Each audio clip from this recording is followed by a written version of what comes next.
اعوذ باللہ من الشیطان الرجیم بسم اللہ الرحمن الرحیم السلام علیکم ورحمۃ اللہ وبرکاتہ۔ مومنین کرام، آج کی ویڈیو میں ہم آپ کو بتائیں گے کہ احکامات دینی کے اندر انسان کا کیا فریضہ بنتا ہے۔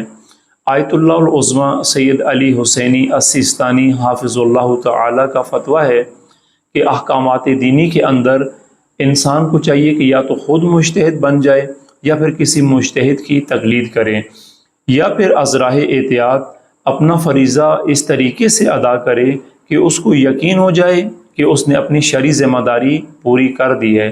مثلا اگر کسی معاملے میں، کسی مسئلے کے اندر چند مجتہد کسی عمل کو حرام قرار دیتے ہیں اور چند دوسرے مجتہد کہتے ہیں کہ حرام نہیں ہے، تو اس شخص کو جو کہ احتیاط پر عمل پیرا ہے اس کو چاہیے کہ اس عمل سے باز رہے۔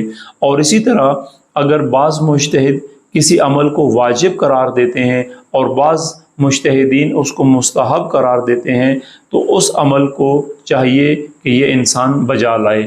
لہٰذا جو اشخاص نہ تو خود مجتہد ہیں اور نہ ہی احتیاط پر عمل کر سکتے ہیں، ان کو چاہیے، ان کے لیے واجب ہے کہ وہ کسی مجتہد کی تقلید کریں۔